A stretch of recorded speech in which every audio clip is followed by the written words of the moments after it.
Pennsylvania State Police. She was the first African-American female to command a troop. She's the second African-American female to be in the position that you're in now, correct? I'm the first in this position currently. Yes. Currently now, okay? So she has a numerous amount of awards. She's well educated, but most importantly, she is passionate about this topic, and she knows a lot about this topic. I'm going to encourage you what I encourage our officers. Tonight, come with an open heart and come with an open mind. Our goal here tonight is not only to educate you, but encourage you to have conversations with us. We want to open up those lines of communications. We want to talk to you. We want you to get to know us, and we want us to get to know you. And we hope tonight that we begin to open up those lines so we can have some good dialogue here on out. So without further ado, Ms. Kristal Turner-Childs. Hey, y'all. Thank you, everybody. Hey.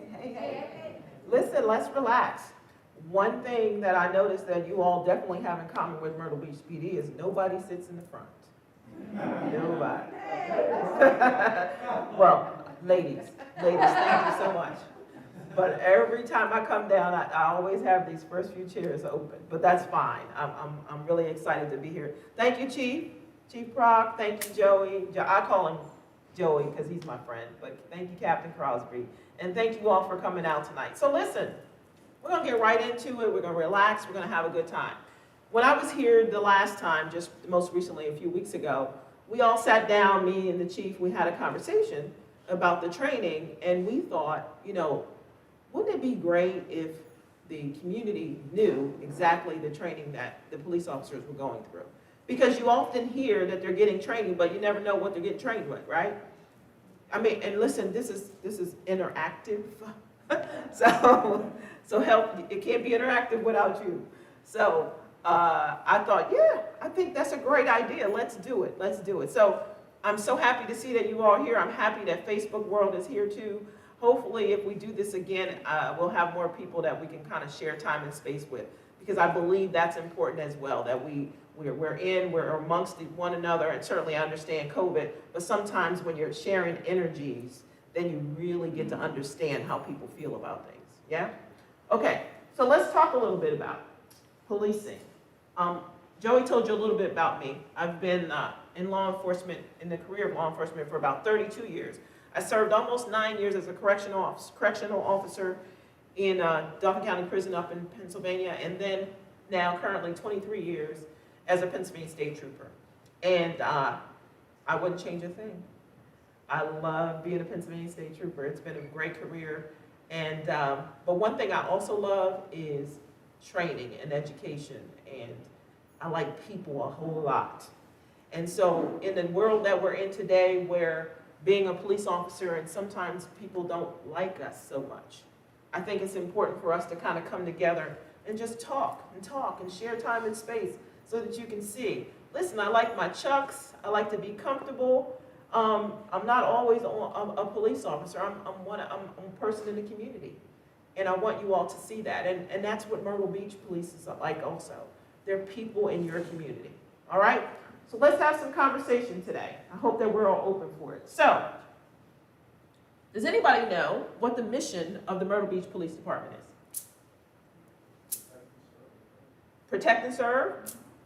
You shortened it down quite a bit, but yeah, protect and serve. What else? Let me read the mission statement to you. Because maybe you don't even know what the mission statement is, but let me read it to you. And I'm reading it right here, verbatim. I got this right off their website. We, the men and women of the Myrtle Beach Police Department, are committed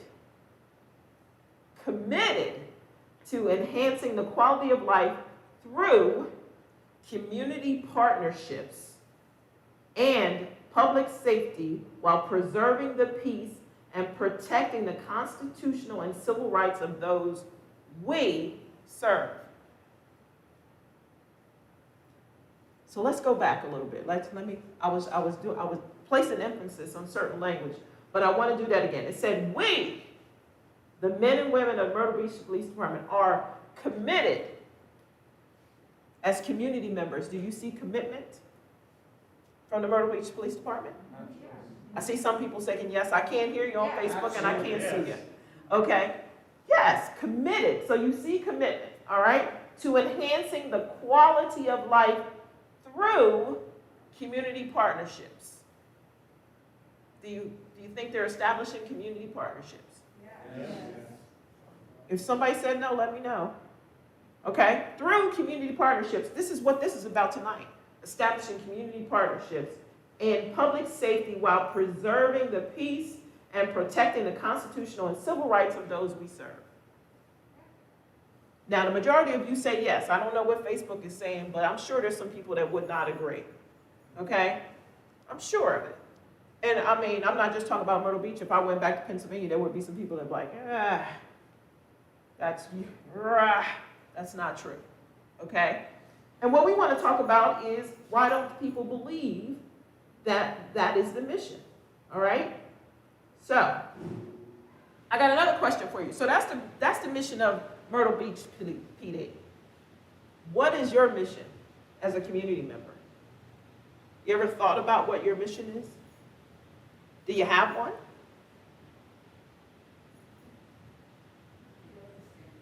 Would you say? Yes. What is it? To partner with, I'm going home. Listen, because you know what? Yes, that's what they brought me here for. They flew me down here. I could just go home now. Say it loud, please. to partner with the police department as a community, because it's all of our community. Sis, I didn't just got goosebumps. You didn't just make, listen, you don't know how you make my day. Thank you, ancestors. Yes. Yes. Yes, she said the community's mission, your mission, is to partner with, come on sis, come through, police departments. Yes. Why? Because it's all of our community. Oh, because it's all of our community. Yes. Anybody believe it? You believe it? You agree? Yes. It is all of our community. Yes, Myrtle Beach police officers, me, and I'm going to say, when I say we, I'm talking about all of us, okay?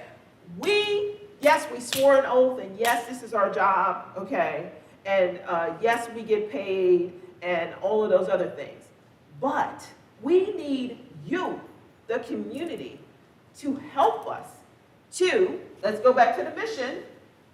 Help me, let's get back here. To help us preserve the peace and protect the constitutional and civil rights of those we serve. Listen, it's going to be good for the rest of the time. Yes, yes, all right. All right, let's go. So, what is the role of the police? What's the role? Yeah, a lot of it's redundant, but keep going. I need some more stuff. It's not just protect and serve. What else is our role? Keep the peace. Yes, look at you. Quick studies, and I love it. Come on. What else? They provide guidance. Right? Yeah. What else? Listen, when the stuff gets bad, when it gets horrible, and you have nowhere else to go, and you're trying to solve a problem, right? Who do you call? Don't you call 911 sometimes, yeah? Because you got a problem, you know how to solve it, you tried everything. You call 911, right? Come on, what else? What else is our role? Protect constitutional rights. Yes, protect constitutional rights, life and liberty, because this is a free country that we live in, right? Yes. Come on, y'all. So, I got a question. Yes, sir. Respect the citizens of your area. Look at you. We got rock stars in this room. He said, respect the citizens of your area. And it should go both ways. It should go Amen. high five, virtual high five to you. It should go both ways. Respect the citizens that you serve, and it goes both ways. Yes, yes, sir. It's overlooked is when police reach out to people who do good, whether it be helping kids to, with schoolwork, or my son's a police officer. Mm-hmm. And a few years ago, there was a family that was destitute. And they basically, but they had a child that was pretty bright, Mm-hmm. very bright. Mhm. Matter of fact, they bought her a computer.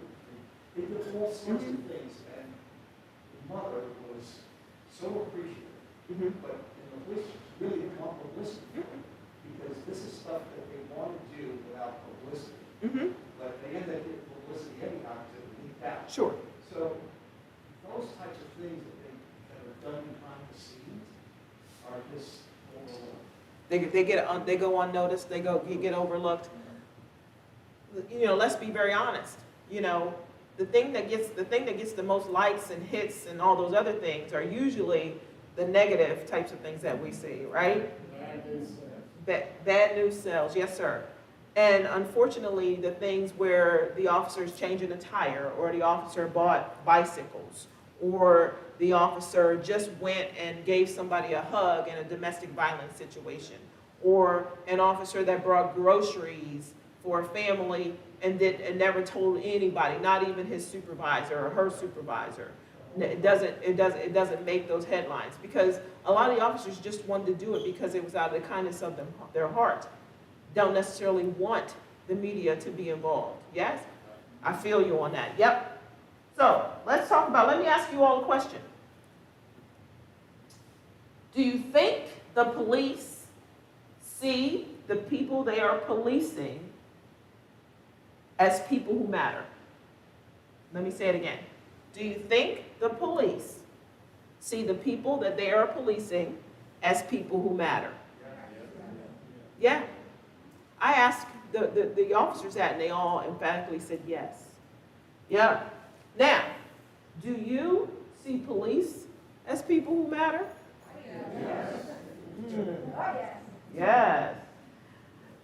Because sometimes it doesn't feel that way, especially when there's bad news or something has happened, or there's an officer that committed an atrocity and it's going on a loop on the news all over. Because let me be clear, regardless of where the situation happens, if it's a police officer, we all feel it. Okay? Yes. Oh, I'm having so much fun with y'all. This is great. So, this is where we get to the meat and potatoes. Somebody brought up mutual respect, right? So if we have mutual respect, right, then we have to have, hopefully we have respect for ourselves, okay? Yes? Follow me, stay with me. So if we have respect for ourselves, do we understand our own personal biases? So let me talk about me, because you don't have to raise your hand, but I'm talking about me. We all have personal biases, yes? I do. Look, I teach this stuff, and I will tell you I got personal biases, okay? I'll share one with you, okay? So you understand where I'm going. I have a bias against sagging pants.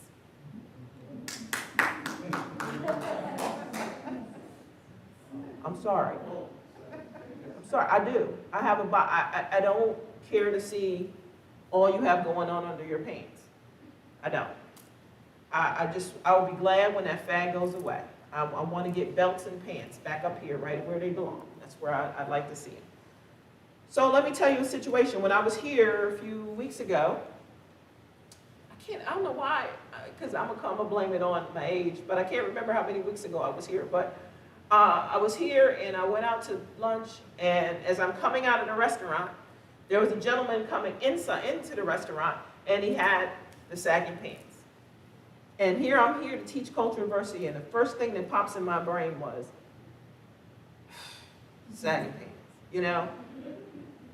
And, I had some things going through my brain about these saggy pants. But guess what happened? As I'm walking out, this gentleman walks up, grabs the door, holds the door open for me as I walk out. And as I walk out, he says, "Ma'am, you have a wonderful day." Right? Ooh, I got smacked in the mouth and the brain with my thoughts that were going through my head. And I looked at him and I said, "Thank you, sir."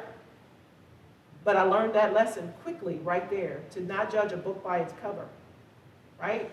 Do not judge a book by its cover. So that just happened to me a few weeks ago.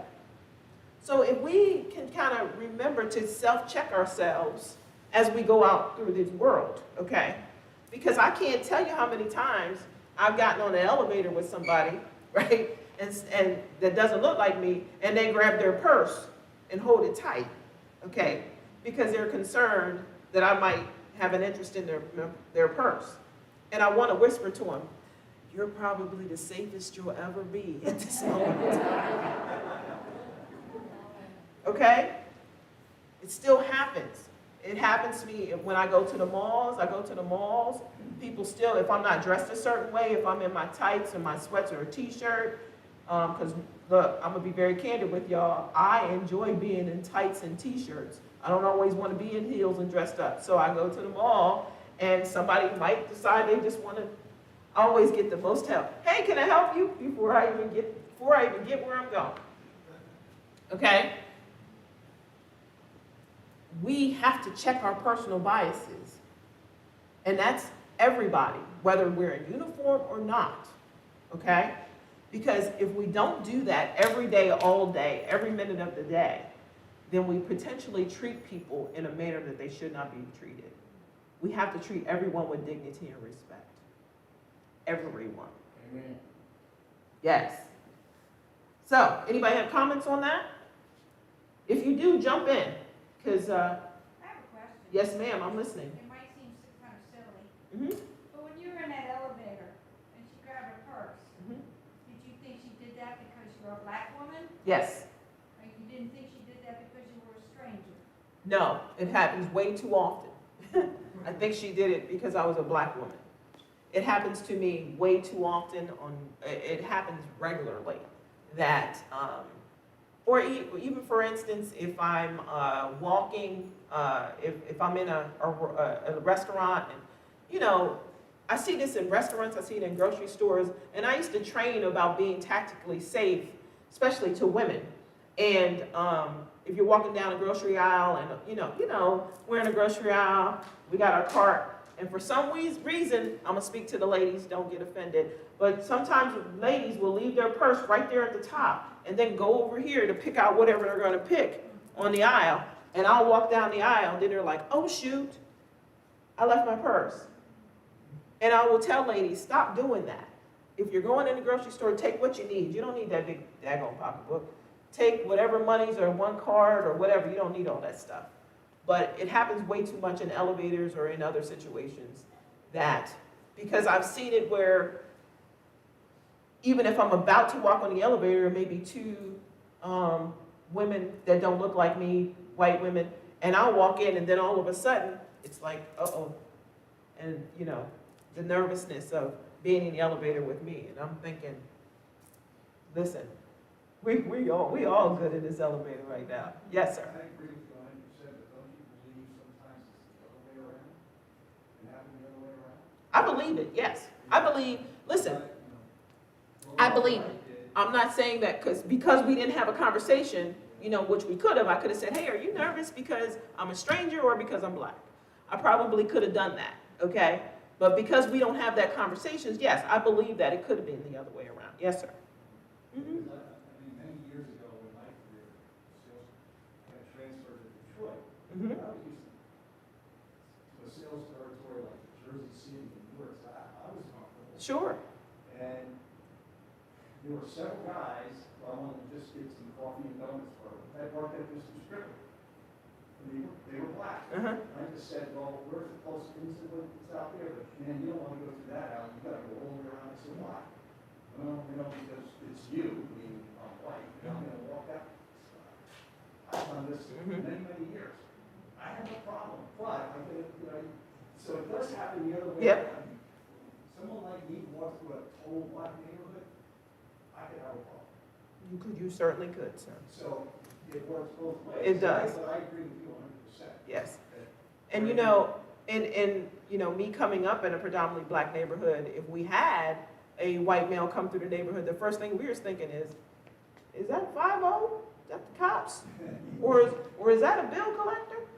That's the things that went through our minds when you were coming through the neighborhood. Yes. So, all right. This is great. Great conversation. So, let me ask you this. We've been talking about law enforcement and we've been talking about perception a lot and bias. What do you think influences the public's negative perception of police? Media. Big time. Media, everybody media? Or we got any other? Oh my God. Okay, sis, careful. We got, for those of you, the Facebook Live, we got some media in here. I'm telling them, watch out. Because everybody said that they believe that the public's negative perception of police is influenced by media. That it? Yes. I think it could be cultural as well. Ooh, speak to that. Well, we are a law enforcement family, and my grandsons, their father, did like police growing up, because he was taught that they were bad. Mhm. So he began to teach them. However, their grandfather, retired law enforcement, my son is a police officer here. So they're surrounded with examples of people who they're close to, Mm-hmm. that they realize they're not that. Right. So the only reason my grandsons have a different perspective is because they have a natural person to hold on to and know. But a lot of our children are taught from little up that law enforcement is bad. Awesome. You're right. You're right. When I was just sharing with my new friend back here that when I wanted to become a police officer, I'm first generation, and I went to my mother and I said, "Hey, Mom, I want to be a state trooper." She said, "Excuse me?" And I said, "Yeah, I think I want to do this." She wanted me to be a lawyer. And I was like, "No, I think I want to be a police officer." And I'll tell you why I want to be a police officer, because when I was about 13 or 14, in the neighborhood there was a fight. And, you know, when there was a fight, we run to the fight. We want to see who's fighting. And when I got to their fight, there was a young kid that got hit, head got cracked open and blood was trickling down the asphalt. And so I turned, I'm giving up my age here, I turned, run back home to use the phone to call 911. Police come, and what I didn't know at that time is police have a duty to respond to the point of origin of the call. And I didn't know that at the time. Now, I didn't ask permission to use my mom's phone, okay? So it was a whole lot of dynamics going on there. So when a police officer comes up, you know, because everybody's out on the porch then, and when the police officer comes up, you know how we police are, we walk slow, he's coming up the steps, right? And my mom's looking, and she go, "What did you come up here for?" You know, she already had a little chip going, and I go, "Oh." And, you know, and he goes, "Hey, you dial 911? He's talking to her. She go, I ain't dial no 911, right? And then she looks over at me, that slow look, and I go, I dialed 911. She's looking at me, and he goes, "Hey, you did a great thing. You called 911, and because you acted so quickly, that young man's his life's probably gonna be saved. Great job." And man, that officer made me feel 10 feet tall. Like, I was like, and it was a white officer, and he made me feel great. And from that point forward, I wanted to be a police officer. And so when the time came to become a Pennsylvania State Trooper, and I'm expressing this to my mother, and she's like, "Nope, no," you know, but she supported me in that. And so here I stand today.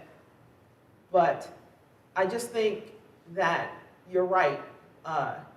Who we live with, who we are around day to day, depending on their perceptions, it could influence how we feel about policing, right? Any of the things other than media, though? Yes. Our family, my husband and I, purposefully drew a line. We're in our 60s, our sons are in their 30s and 40s. And we began when they were children, as we raised them, to give them examples and say, now you'll hear grandma's generation and great-grandma and great-grandpa, they'll use words and we don't use them. We speak differently. You'll hear this in the family, but this is what we believe. And it was about people of color. And we don't do that. I am a nurse. My husband works with military government contracts. We work with large, diverse groups. And we say, this is how our family behaves. Wonderful. This is how we raise them. And both my sons work in industries with a diverse mix of people, and they get along beautifully. I love it. People appreciate them, but you have to purpose. This is what you'll hear, but this is not what our family believes. This is not how we live and how we behave. Purposeful. I love that. Yes. So I agree that different dynamics can affect negative policing. But I love the fact that you decided, even to draw a line. And I think the fact that you all showed up tonight, and those of you that are on Facebook, you are at least thinking about drawing a line. And I think that's important, that we do, and say, you know what, enough is enough. We have to come together, right? We gotta come together as community and establish these partnerships so that we can move forward and be better, because we're not gonna be here forever. We gotta make it better for those that are coming up behind us, right? Yeah. Yeah, you guys are, listen, Chief, this is great. Can we do this every week? Oh. You come down and Yes. So when we speak about negative perceptions of police officers or law enforcement in general, do you think there's some barriers to understanding policing and what police do and why? Yes, sir. The public doesn't understand the training that police officers go through. Right. And you see these events that have occurred around the country. Why did they shoot a warning shot? Can't do that. Why did they do this?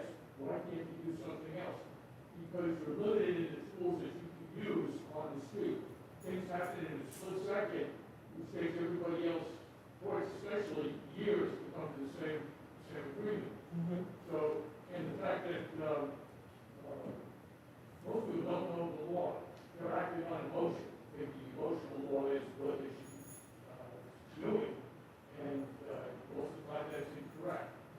We're not teaching civics in school, in the elementary schools anymore. So young kids growing up don't understand authority, don't understand what the role of law enforcement is, and that's a big issue, and it affects everyone else. I've been down here full-time almost 7 years. I think the room recently did a great job communicating with the public. People on the bikes, walking beats, they talk to people. The community service officer comes here before the pandemic, once a month, as a neighborhood watch meeting. And that's excellent. Citizen policing happens. Most adults will understand and eager to learn, but there's got to be a way to get to the younger group, and let them understand. How to behave when a police officer stops them. And they don't get that. They don't understand it. So, where I came from up in New Jersey, neighbors, Yes. most of the municipal police departments responded to all EMS calls. They don't do it down here because the fire department's so quick at getting an ambulance and EMTs paramedics do that. But that was one area where you're almost always making a positive impact. Sure. Now when you see the police, most of it's a negative contact. So it's difficult to overcome what is general contact. Miscellaneous general contact with people on the street walking by and saying hello versus the majority of their calls for service or a negative reason. Yeah. Those are great points. Those are excellent points. People don't necessarily understand the training that police officers go through, how they're trained, why they're trained in those manners.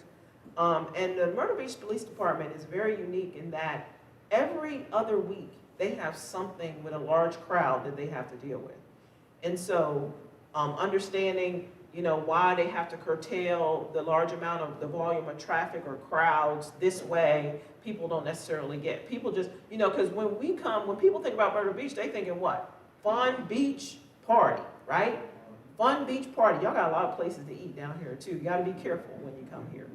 But fun beach party, that's what people are thinking. They're not necessarily thinking about, wait a minute, we gotta party responsibly. We have to be careful. People still live here. This is a community. We can't just go down and do burnouts in the middle of the road. We can't do those things. People don't understand that. So wanted to talk to you about barriers to understanding. How can we get people to understand?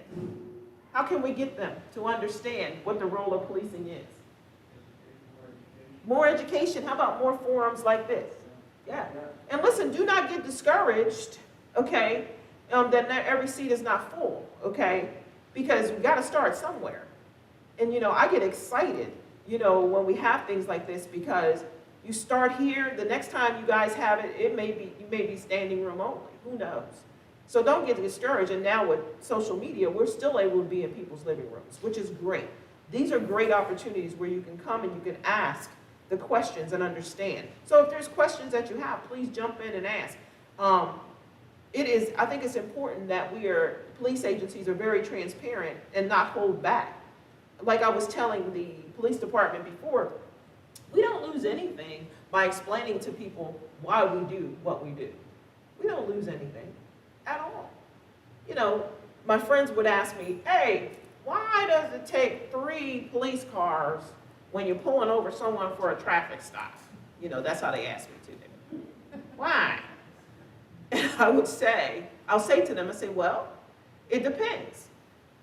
It could be that when the officer went back to the car and called it in, maybe when they walked up to the vehicle the first time, maybe they smelled drugs, or maybe they detected that the person that was driving was impaired and they want to go and do field sobriety or something like that. So they call for backup, okay? So then there's a second car. And then guess what? Sometimes when you're called for a second car, there's another car in the area and they say, you know what, let me just get close just because I want to make sure that the officers are safe. So there's a lot of things that go on during a traffic stop that people don't necessarily understand. It's not that people wanted to be, like 3 cars wanted to show up on this one traffic stop. It could be a lot of different dynamics. And so it doesn't hurt us to try to explain that to people so they actually understand why. Okay? Yes? Are there any other barriers to understanding? What about the lack of trust? Is there a lack of trust? Yes. Yeah, sadly, yes. Sadly, yes. You know, we stand up and we take these oaths, you know, and we say that we're going to protect and serve, and still people don't trust us, right? And partially because of the things they see in the news media, and partially because of someone's negative interaction that they've spoke about, but this lack of trust, right? And we all, as a community, we have to come together so we can work on this lack of trust. And I think this is a great first step. I think it is. Yes, sir. If we can go back a step, when we talk about, you know, where does this all come from? Yes, sir. Right here, in our family, we didn't do everything, that's for sure. But our kids, we taught them first to respect everyone. Mm-hmm. And respect the police. Fear the police, just like you fear your father for the same reason. Mm-hmm. And I don't think that's broadcasted enough, and it should be in school. I think too, the teachers should also be sharing that the police are there to help. Teachers should be respected just like everybody Teachers else. should absolutely be respected. Absolutely. I gotta touch on this. Mhm. You talked about viral things yesterday. There was something viral out there, and this was a teacher, and her son or child was in the car. The officer came up, as he was walking up to the car, it was because she was on the cell phone. Before he even got there, she's screaming at him, I wasn't speeding, you killer, you murderer. And so what is she teaching her child? And what is she teaching in school? Okay, I got that off my chest. I heard that the other day. I went nuts. I couldn't stand it. So. This is a great place to get that off. Yes. Yes, ma'am. But what is back of what he said? Mm-hmm. I fear that if you don't obey your parents and you don't obey your teachers, you're not going to obey your police officers. Good point. Good point. Good point. Any other comments regarding lack of trust? Any other barriers to us understanding and communicating with our community? Mm-hmm. You're talking to adults for the most part. Yep. What about high school kids? Do the police in some communities say, we'd like to come in and do the training that you're talking about? They would be tossed out of the building. There's no way to let them to talk to the kids about police. Well, I know years ago I served as a community resource officer, school resource officer up in Pennsylvania, and I was there in the schools for a little over 2 years. And then they decided that they no longer wanted the school resource officers in the schools. And I actually loved the job because I was there when the kids showed up, greeting them in the morning. I was available. They actually gave me an office, so if someone wanted to come and speak to me, I was available. I actually ate lunch with the young people, and I thought it was a great program. I think that it is definitely for school resource officers, I do believe that they should be trained people, not just people that want a position. I'm just going to be very candid with you because that's who I am. I don't think it should be people that are just going to retire on duty. I think you should really want to engage with children, and you should have that skill set. I don't think it should be a place where they just kind of just put somebody in. I think that person should be uniquely suited for that position. That's me. So, and I think that's where leadership comes in agencies, police agencies, to ensure that we're placing the right people in the right places. Okay? Yes. Somebody mentioned fear. Is there a fear of police?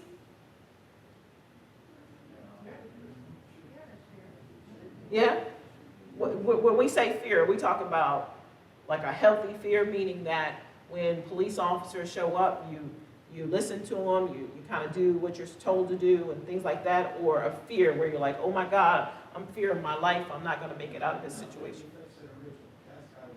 That's what I said in the first beginning, where it's a fear of, I'm going to listen, I'm going to, respond and all those things.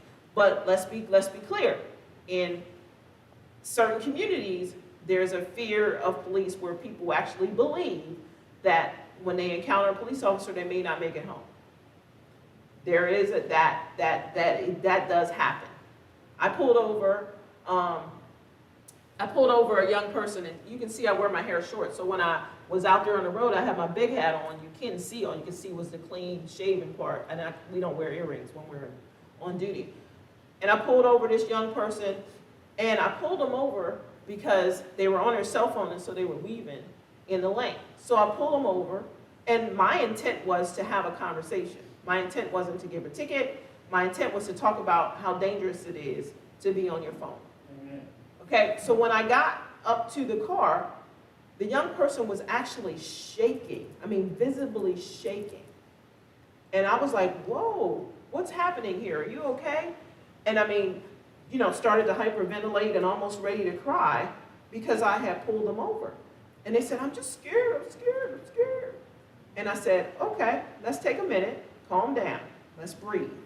And I stood on that side of the road until we were able to get this person calm enough so that they could understand that all I want to do is just have a conversation with you and talk about what I saw when I was following you driving. And what I saw is that because you were on the phone, you were weaving it all over the road.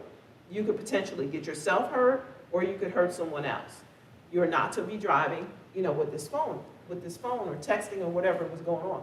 But the fear that this person had when I pulled them over and almost hyperventilating to cry really set me back for a minute, because I was just like, that's not what I'm here for. I'm not here to put you in a place where you are so fearful of me that we can't have a conversation.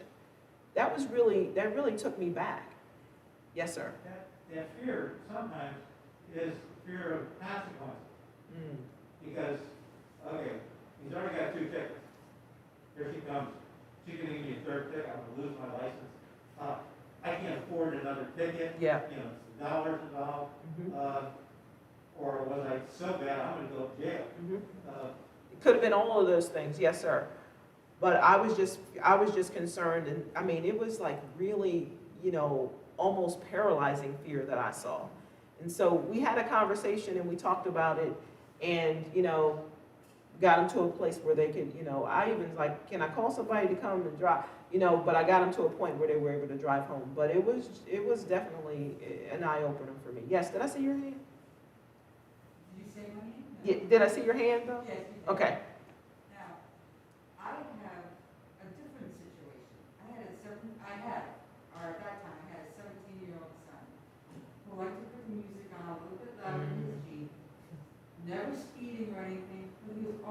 out by the cops, always told to get out, Mm. and always was questioned extensively. Mm-hmm. They never found anything on him. He wasn't a drinker. He actually told me that he was the designated driver for a lot of his Mhm. friends. But he was stopped just because he was a teenager. Has- Blonde hair, blue eyes, it doesn't matter. Mm-hmm. How's he feel about policing? He actually feels fine about that. Okay. Okay. But, he does feel that he was intimidated Mm. when he was younger and he was a teenage boy. Mm. Interesting. Yes, ma'am. I'm thinking that a lot of it comes from people who lived in the 60s or the 50s.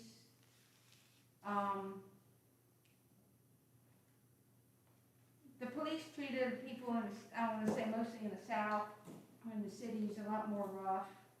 You know, they were more physical. This was in New Jersey. Yeah, they're all around, but in those days, it was a lot different. Policing was a lot different. But those people are now adults, Mm. and they're passing their fears and feelings to their kids, Mm-hmm. and so their kids are feeling that fear. Mm-hmm. Policing has come a long way since then. But it's still evolving. Mm-hmm. But I don't think now that people should have that fear that it's going to happen to them. But I've seen it. I taught driver's ed. Okay. We taught all our kids what to do 10 and 2. if you're stopped by a police officer, because I live near DC, Mm-hmm. and so we had a very diverse student population, and we were aware as teachers that we need to teach them to be calm and where to put your hands and all this stuff. But especially, I want to say, the black kids were the ones that were more fearful. And we had to try to explain to them, if you do what you're asked to do, if you follow the directions, nothing's going to happen to you. And it's not back like the 60s where they're going to pull you out of the car if you're cooperating. Mm.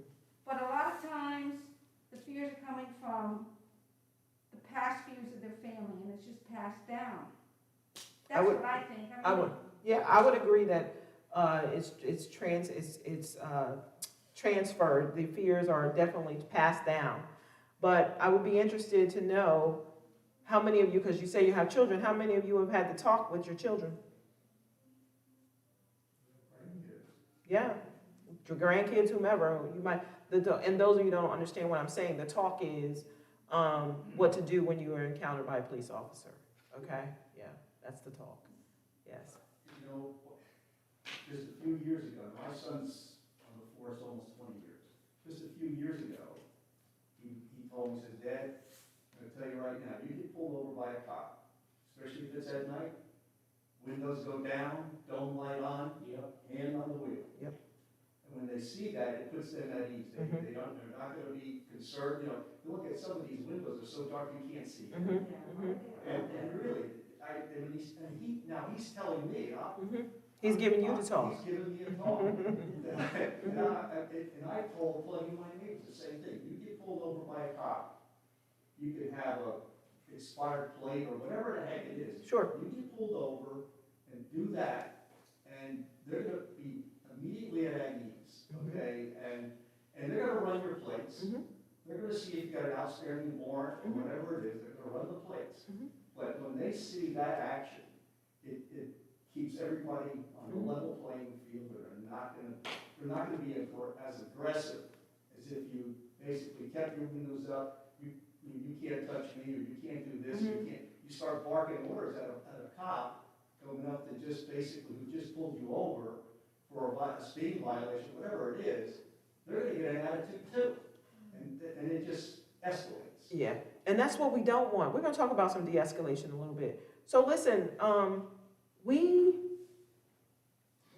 I have younger brothers and nephews and all those things, and I still find people that don't understand why we ask people, police, I say we again, why we ask people to let us see their hands. People don't understand that. Let me see your hands. And what I say to them is like, your hands are your delivery system. That's your delivery system. So if something's gonna happen or you're gonna make a move, you're gonna usually use your hands. That's why we ask you to let us see your hands. So your son in telling you to get your hands up on top of the steering wheel and put the dome light up, we can clearly see your hands, yes. And when we shine the flashlights, for those of you that are wondering, we're looking around the cabinet, the cabin of the car, because we wanna make sure that we're gonna be safe and that there's nothing, because there have been situations where police officers have been shot. And so we get that type of training. We sit through those trainings and we see these videos where a police officer has been shot because we didn't look in the cabin and see that there was a gun right next to their sides. And so that's why we want to see your hands. That's the type of training that we receive, for those of you that are wondering. Yes. This is great. I am loving these conversations so far. Hold on 1 minute. My computer just shut up. Didn't shut off, but you know what it does. Yeah. Now, I'm on the spot because I got to remember my password with all y'all watching. Yes, there I go. So, we have to be very careful, police officers, to ensure that the people that we are policing feel equal, right? Or feel like we're treating them in the same manner that they would treat me, the same manner that they would treat you, okay? And it's difficult sometimes for police officers, or at least it appears difficult to the public to do that. We're all trained in the same manner. When I went through training, they didn't say, okay, they call me TC at work. Okay, TC, when you approach a white male, this is what you do, and when you approach a black male, this is what you do. That's not the training I received. The training I received is the same. When you approach a car and there's someone in the passenger seat, or you're going to do a passenger side approach because now you want to be able to see everything in the compartment, or you've got multiple people in the car. That's the training that we received. I think policing, we could do a better job at being transparent. I think we can. As you just said, policing is evolving.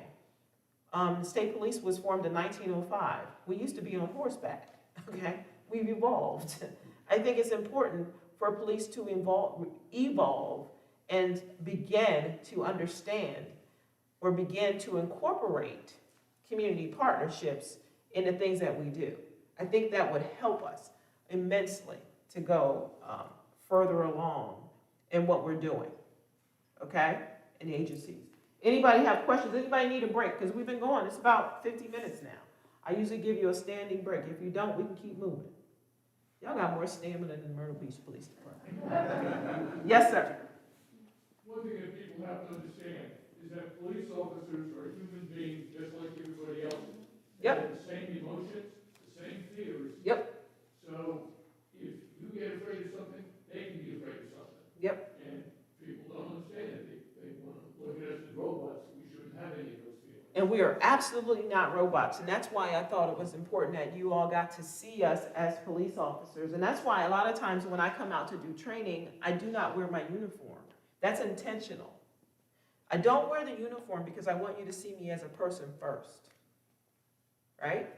And then once you see me as a person, then you're more apt to hear me, okay, and understand my point of view. So, you know, I do that in Pennsylvania too. A lot of times if I'm going to meet someone or I'm going to an event, I just kind of decide, I make a mind up, would it be more beneficial for us to establish a rapport and a relationship if I don't wear a uniform at least the first time, okay? And then once they get to meet me on that level, the next time I come through, they're like, whoa, but they know me from the first encounter, right? And we have a much better rapport.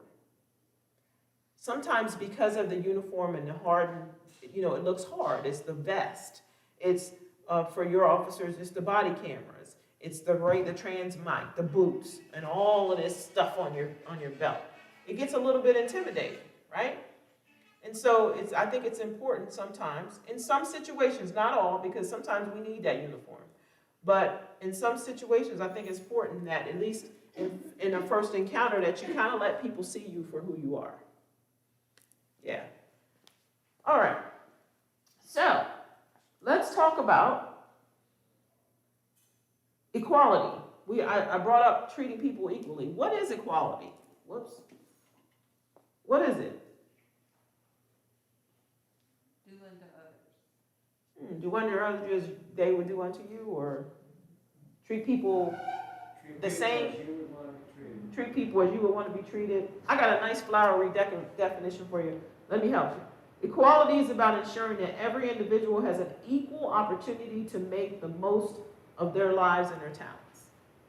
It is also the belief that no one should have poor life choices or chances because of the way they were born, where they come from, and what they believe, or whether they have a disability. Equality recognizes that historically certain groups of people with protected characteristics such as race, disability, sex, and sexual orientation have experienced discrimination. That's what equality says. So, if we talk about equality, then we should be talking also about equity, right? Because we can say everybody has an equal opportunity to be in this room. They opened it up to the public, right? Right? Equality says everybody has an opportunity to be here. That's what equality says. But if you don't have transportation, right? Or you maybe you don't have the funds to be here because you have to work extra, you don't have the time to be off, you needed a babysitter, you just couldn't be here. But equality says we open the doors and here you should be. Well, equity says the quality of being fair and impartial. Being equitable includes fair treatment, access, opportunity, advancement for all regardless of race. So what we did is because, yes, equality says you have an opportunity to be here, but equity says you can also see us on social media, right? That's what equity says. So we understand, thank you, friend. So equity allows for the opportunity to be able to see us and participate even if you can't sit right here in this room. Yes? Okay. So what does fair and equitable mean from the standpoint of policing? Because we have laws to enforce, right?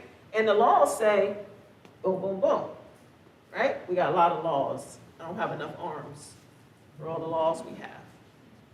But if we're enforcing the laws equally, yes, equally the law says that if you run the red light, you shall receive a ticket. That's what the law says, right? Ah, that's my people. Yes, you're listening. We have discretion. Chief says, right? We have discretion.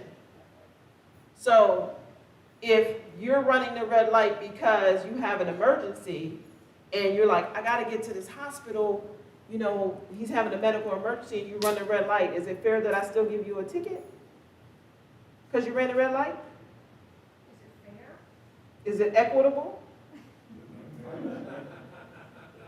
I'm just asking questions. That's what they brought me here for.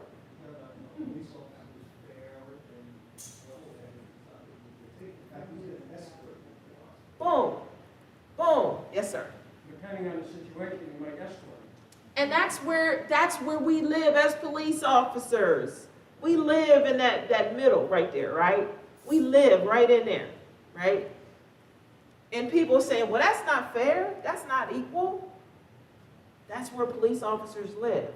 That's why I think it's so important that you all are here and understanding that from a generational standpoint, how important the career of policing has been to your family, and that people, that we, black and brown people, start to become a part of law enforcement and take that career on. Let me just say, I don't have any children. I got nieces and nephews, but they benefit immensely from the fact that I'm a police officer because they are in my pocket all the time.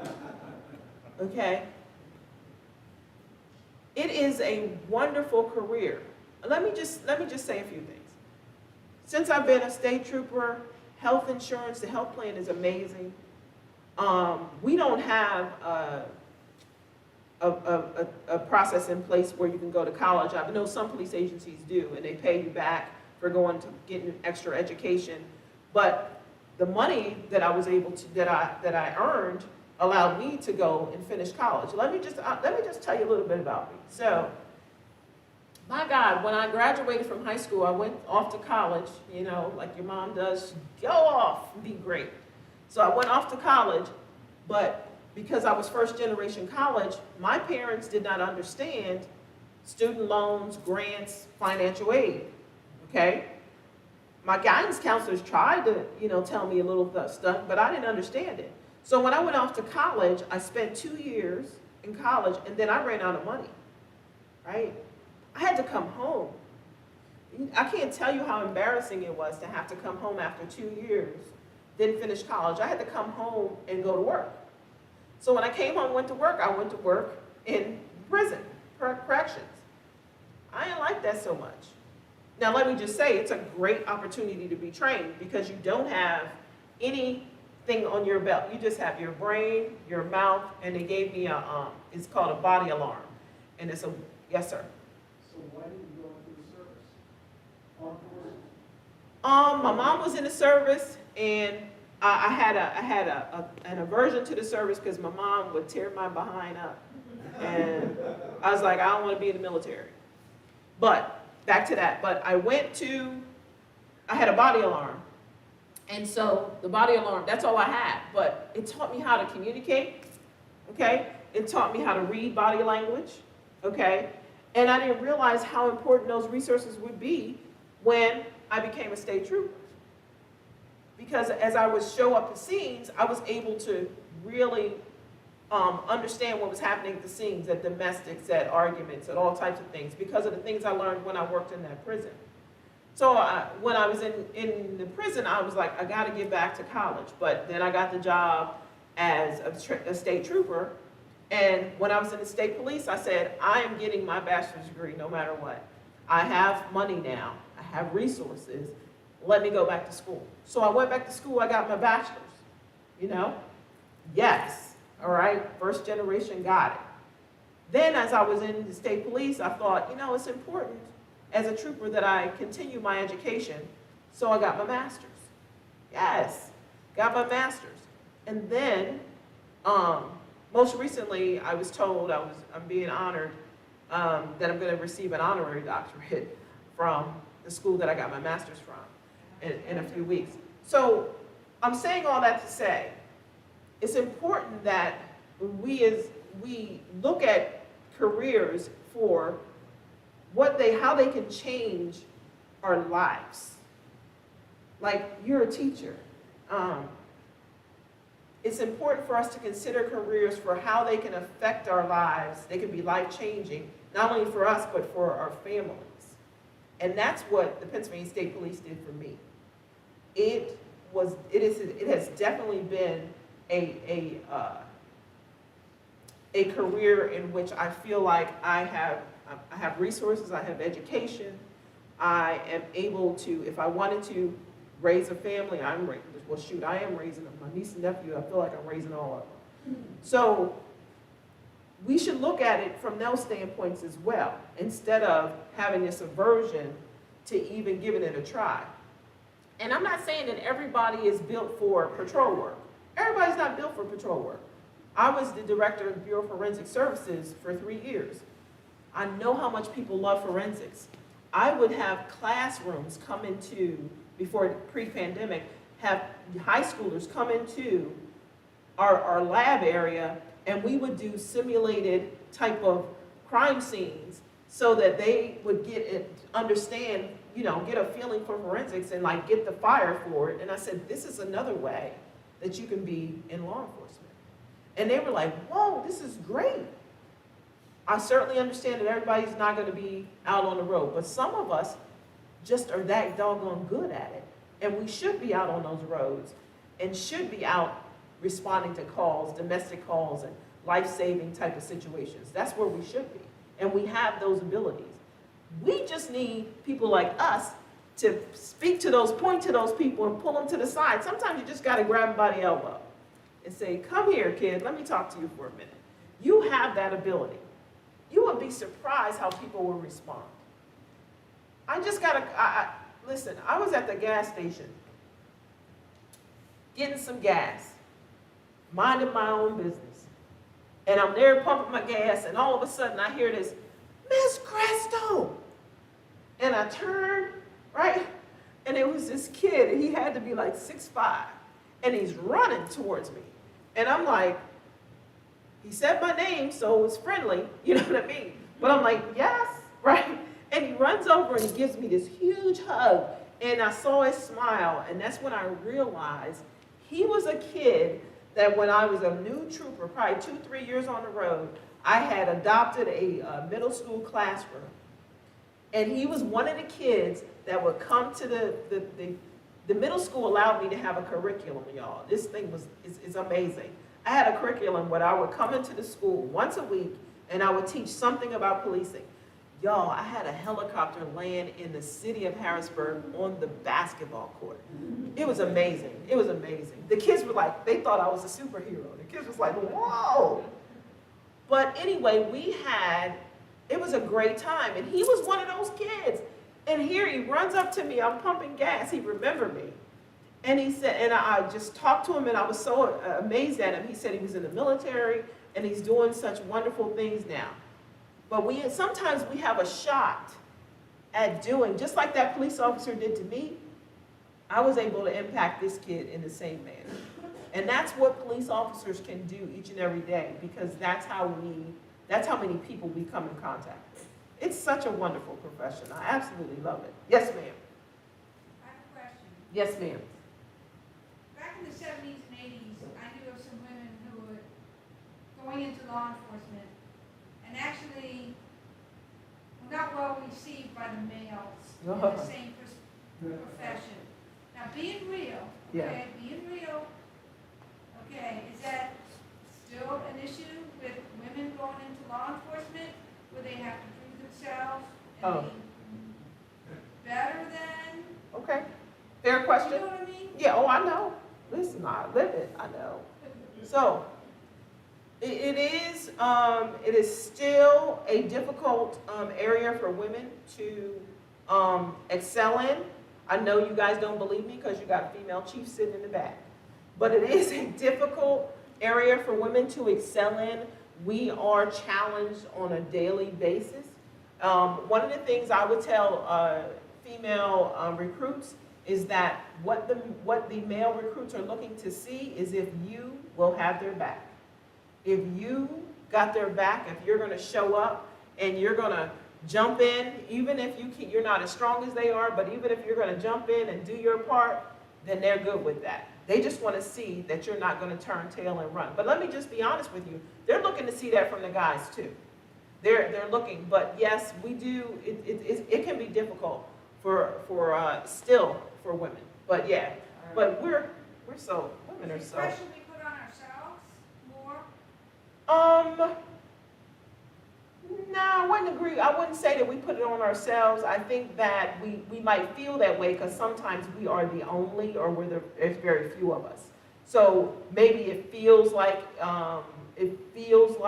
it's coming from everywhere because we're the only, or it's very few of us. Yes. I'm guessing that when you got involved in police, it was long after the beginning of when you got into police. Mm-hmm. Because I recall back in, I want to say 71 or 2, coming out of police position Yep. myself. I recall being on a department and having the first woman Yep. become a police officer. She had one heck of a hard time. Yes. She wound up quitting. Yep. One heck of a hard time. Yep. 1972 was the first group of women that came into the Pennsylvania State Police. So let me tell y'all what they issued them. Y'all ready? They issued them, they had a skirt, pantyhose, some heels from pumps about that high. We call them kitten heels now, but they were a little higher.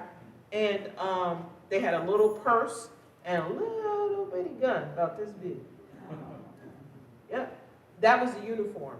Y'all go and Google it. 1972 was the first year that women came through the Pennsylvania State Police. And, they were initially brought in to handle domestics or deal with children, okay? That's initially why they were brought in. They weren't necessarily brought in to do day-to-day road work. But as they got in, they were like, hey, we're here now. We can do everything that they do. Ooh, y'all just brought something up to me. I forgot one other benefit of being a police officer. Being a police officer, gender pay gap. We get paid the same money that they get. We get the same raises that men get. So when you start talking about gender equality, when it comes in pay, there is no difference. We get the same pay and everything that they get. Yeah, I like to tout that when I'm talking to the young people. Listen, when they get a raise, we get a raise. When I get promoted, I get here. It's all based on years and time and grade and service. It has nothing to do with being a female. Yep. Y'all write that down. That's something for y'all. Listen. So, I forgot what I was saying. Y'all got me off track. Oh, so is it important when we are recruiting, when we're looking, because that's what you see all the time. We need you. Everybody got these great posters. We want you to join our agency, right? That's one of the state police. We want you to join. Little girl looks cute in her uniform. I was on a poster a few times. Is it important for us to be culturally competent and when we're joining these police agencies? Yeah. What do you mean by that? What I mean by that is that when we talk about biases, and we talk about being aware of our own biases, is it important for us to be culturally competent in that we understand gender differences, we're aware of gender norms and biases and things like that, where we understand that Latino people are different in different ways, and black people are different in different ways. Women are different from men in different ways. It's important for us to have an understanding that, a basic understanding. Yes? Somebody said, yeah. Why are you asking me that question? Yes, right? These are not trick questions, y'all. I think it's very important for us to have that. I also think that when we are culturally competent and we have diverse people working in our agencies, we bring so much more to the community and partnerships, right? I think we do. I think that, Myrtle Beach, I tell them this all the time, they're probably one of the more diverse agencies that I've seen, in that they are able to go out and engage the community because of diversity, and because they all work together, they experience the diversity amongst one another all day, every day. Captain Crosby has a gentleman today in his crime room, right? And he likes to push the envelope as far as his dress. Today he had on some maroon or red colored pants. They look sharp, don't get me wrong, but in the conservative setting that we're in, sometimes you're gonna get ribbed about wearing them, especially the guys wearing red pants. But he was wearing them, he was proud about it, and he was rolling with it. And apparently there was 2 or 3 other guys that are taking on his dress code. But what I'm saying is, when we think about hiring culturally competent and diverse people, and we're all working together towards a common goal, that does nothing but help us. We learn from each other. And we can get into spaces, because we're in the trenches together, we can get into spaces where we can we can have difficult conversations, right? And we can ask difficult questions. That's all good. All that does is help the agency, right? All it does is just help the agency. I think that's great. Do you guys have more questions? This is great. We are doing so wonderfully. So let's talk about de-escalation. What do you guys know about de-escalation? So when police officers, you've heard in a lot of the media here recently, right? When police officers show up to a scene and there's something going on and it's really heightened and they gotta make a decision. And people are saying, why didn't they de-escalate? Don't they have de-escalation training? What I mean by that is, we go in and we try to talk the situation down, right? Talk the situation down. Or utilize some sort of tools where we are not using force. That's what I'm talking about when I talk about de-escalation. We're not using the force we carry on our belt. So we're not utilizing our pepper spray, or we're not utilizing our batons, or we're not utilizing our tasers, and then ultimately the gun. De-escalation. Yes? So now we're on the same page? So what do you know about it? What do you think about de-escalation? That's probably one of the first steps they want to take. Yeah, man. Calm it down. Yeah, so let's talk about, give me some examples of what would be a good way to de-escalate. Separate. Look at you. You, Citizens Police Academy. Yes. Yes. We hope to be. Not, but otherwise she didn't. Yes. Separate. Yes. Separate what? What are we separating? The parties. The parties that are in conflict. Yes. We're hoping to separate. Why? Calm down. Yeah. So it doesn't get worse. It doesn't get worse. And then we can hear. So let me ask you a question. So when we come in to separate, now do we understand why when we have a domestic, we bring more than one officer? Absolutely. Yeah. Because what? If we're separating, we can't have this person over here that's all animated. She's lying. You know, we need somebody over here talking to this person too, right? Yes? Okay. What else? Give me some more techniques for de-escalation. Talking to people, talking to them in a calm voice, making sure that they're being heard. She's like the valedictorian. Well, we were role players. We were Yes. role players a lot. We learned a lot as role players. Yes. Keep going though. Those are great. Yeah, keep going. Are we judgmental? Not supposed When we're de-escalating, are we judgmental? No. Try not to be. We try not to be, yes. It's gotta be understanding. Yeah, because listen, when we come into the situation, if, He said. I'm telling y'all all my business, I'm not married anymore, but if I come into the situation and I'm married and I'm angry at my husband, right, and I come into the situation and I'm the officer and I say, yep, I kick her side, I'm like, yep, you're right about everything, he's trash. You know what I mean? Is that right? You're still in trouble. Yeah, that's gonna be trouble. And if I go over here to the guy, right, and I'm sympathetic to him, I'm like, she's just nagging you, man. Just, you know, is that right? We gotta be non-judgmental, right? Because what we're trying to do, we wanna bring this down so we can all understand and talk, right? I didn't become a police officer. How many police officers have you talked to in your life? What's the number one thing they tell you when they say, I ask them, why you want to be a police officer? What do they say? Yep. 90% of people I talk to when I ask, and then I say, no, yeah, I knew you was going to say that. Why you really want to be a police officer?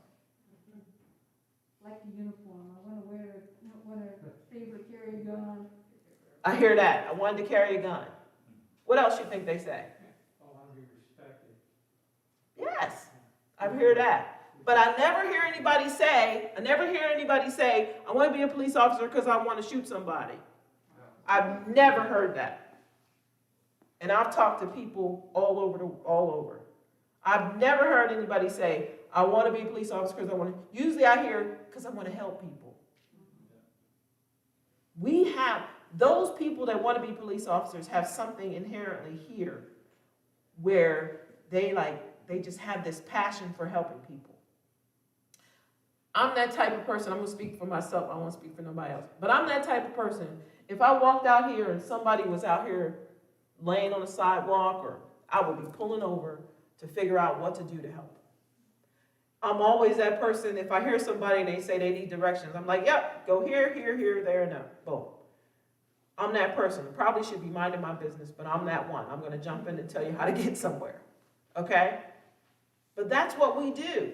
That's what we do. Give me some more de-escalation techniques. What about silence? Is silence good? Sometimes, yes. Two ears, one mouth. Boom. Silence works so well. I can't tell you how many times I've gone to a scene and I've walked in as the police officer and they're arguing and I just stand there.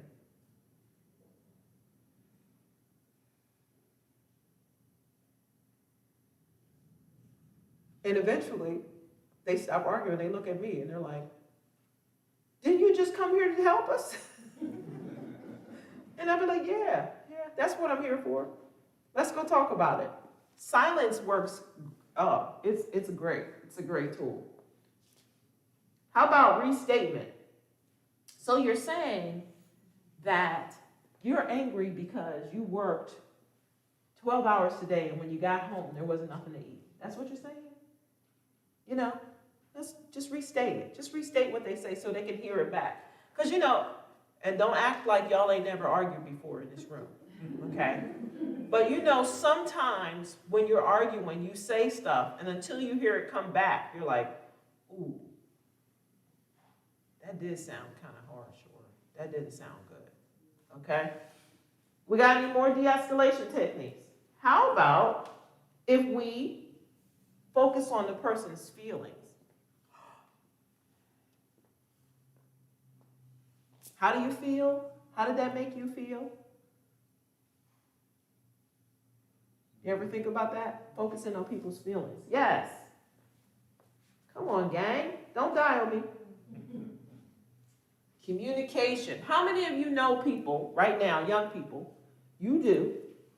Because you guys got to be our ambassadors. You got to be our recruiters. How many people you know right now, young people, that you know potentially would be great police officers? But they're not necessarily taken into consideration because of something they saw negative in the media. Maybe there's a fear, right? A fear of being a police officer for whatever reason.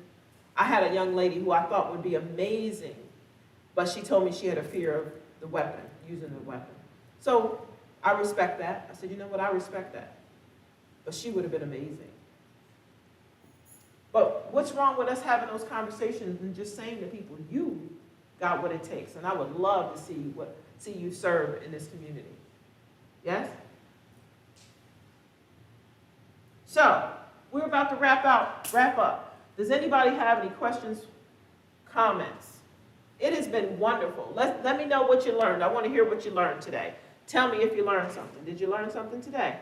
What did you learn? De-escalation. Yes. Talk it out. Talk it out. Work it out. What did you learn today? Sharing things with the community. Yes. Engaging the community. What did you learn? De-escalation. You're leaning forward. Anybody else? Yes. Recognizing your own biases. Yes. Recognizing that you have biases, and it's okay to have those biases, but to understand where they are and still be able to go out and treat people with dignity and respect. Yes? My God, you guys have been awesome. So I got questions for you, though. I want to know, and you don't have to tell me now. Save it for the next time I come back. I want to know, what is it that you're going to do? What will you do? Hold on.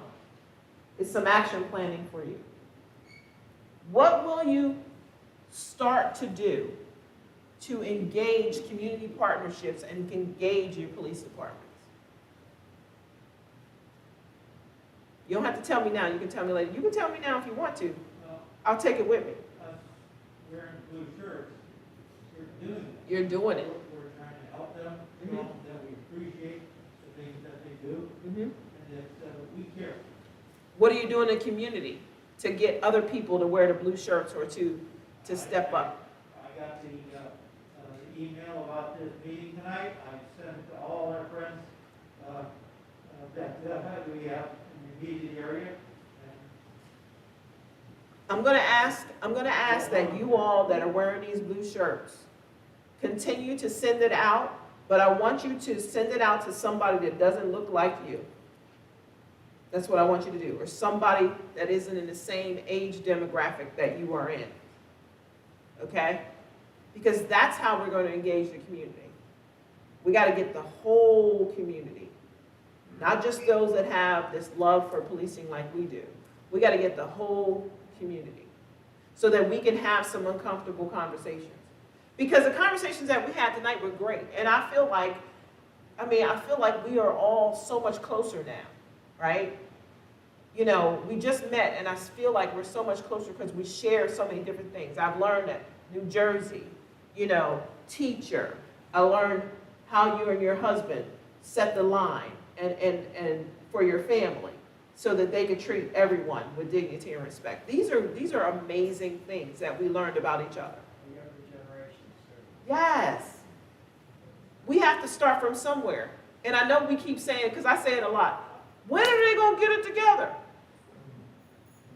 Listen, we just got to stop saying it. We got to grab them by the elbow and we got to say, come on with me.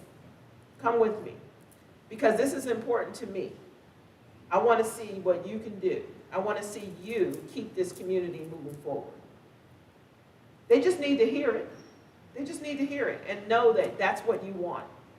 The expectation is that you want, that you can do it, and we support you, and come on and let's do it.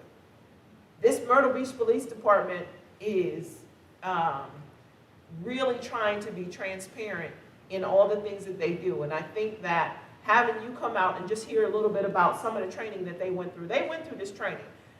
Theirs are a little bit more intense. I had some videos that was really challenging them and asking questions, and they did it, and they were engaged, and they came up to me afterwards, and they were like, I get it now. I just need you all to carry it forward in the community. Before I sit, I'm going to let the chief come up and say a few words, and again, if you have questions of me, I appreciate your time and attention. Thank you very much.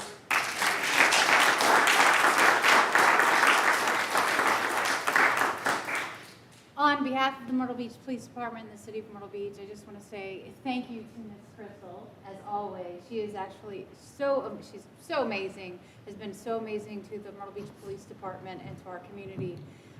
Thank you to those of you who are here tonight. Thank you to those of you who are viewing online.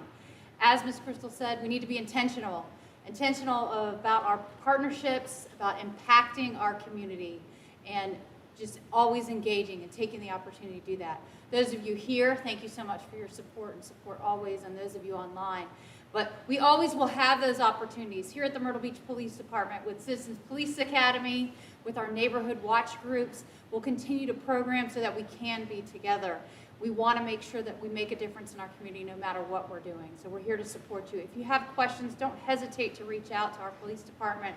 We are here for you, and we're here to partner to make a difference. So again, thank you again for being here, and we will see you very soon. Take care and be safe. Thank you again, Chris.